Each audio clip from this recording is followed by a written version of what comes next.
Emmanuel, chez Camaïeu, alors vous nous disiez aussi tout à l'heure, l'objectif c'est de travailler les dimensions relationnelles et conversationnelles pour renouveler les traditionnels modèles de vente.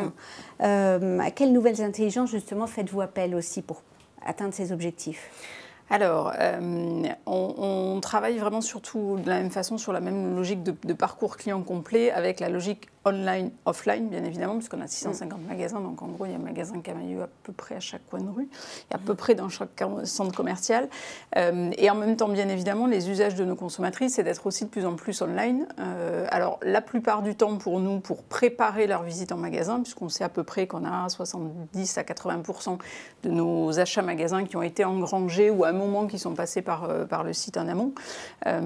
Et de plus en plus, nos clientes, elles vont d'un canal à l'autre selon la typologie de produits qu'elles vont acheter, un peu plus engageant, un peu moins engageant. Et donc, c'est extrêmement important d'avoir cette cohérence complète sur tous les points de contact et d'avoir à la fois cette double dimension de... on revient à ce que vous évoquiez, cette notion de facilitateur et de gommer absolument tous les irritants possibles et imaginables pour que l'expérience soit la plus fluide possible. Et c'est vrai que c'est intéressant de voir le parallèle parce que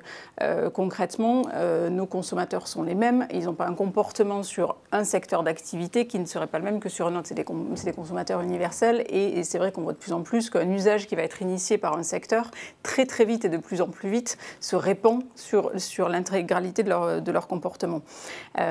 Et donc, concrètement, on va utiliser la data pour à la fois lui simplifier la perception et son choix, parce que nous, on a quand même la caractéristique d'avoir des magasins qui sont extrêmement denses en termes de choix produits. Et c'est quelque chose qui est fondamental et qui est vraiment dans notre ADN, parce que justement, cette notion de choix, c'est ça qui permet l'universalité qu'on abordait tout à l'heure, et le fait qu'on parle à toutes les Françaises et qu'il y a un produit Camaïeu dans à peu près tous les placards des Françaises, quel que soit leur âge. Mais en même temps, le pendant, c'est que le choix est difficile quand on arrive en magasin parce qu'il y en a partout.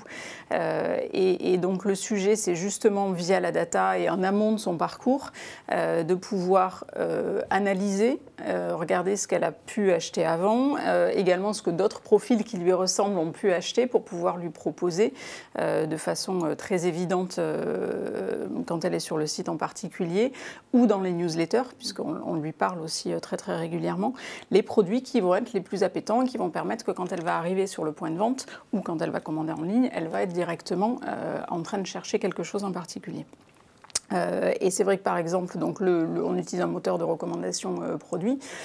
qui nous permet d'engranger donc, à peu près, là, les derniers chiffres, c'est 3% de chiffre d'affaires en plus online, pur déjà,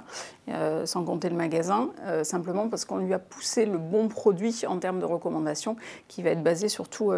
l'historique. Sur la gestion des irritants, qu'on abordait tout à l'heure. Après, on est sur évidemment tout le parcours online habituel en termes de tunnel de conversion que vous abordiez. Donc c'est vrai que le fait, par exemple, sur nos clientes fidèles, de leur pousser et de leur afficher systématiquement l'offre à laquelle elles ont droit en ce moment parce qu'elles sont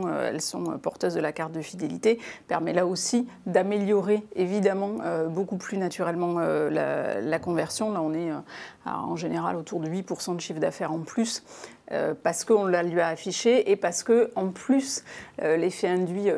beaucoup plus quali et qui va la fidéliser sur la durée, c'est qu'elle n'a plus jamais on n'a plus jamais la situation qu'elles appellent le service client après en disant mais alors j'avais droit à ça et puis en fait j'ai pas pu l'utiliser. Là on le lui propose directement. Et donc, elle n'a plus qu'à convertir.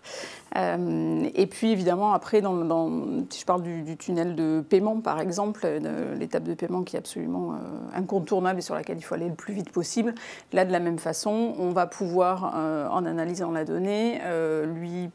déjà afficher le moyen de paiement qui va être le plus utilisé par l'ensemble des internautes et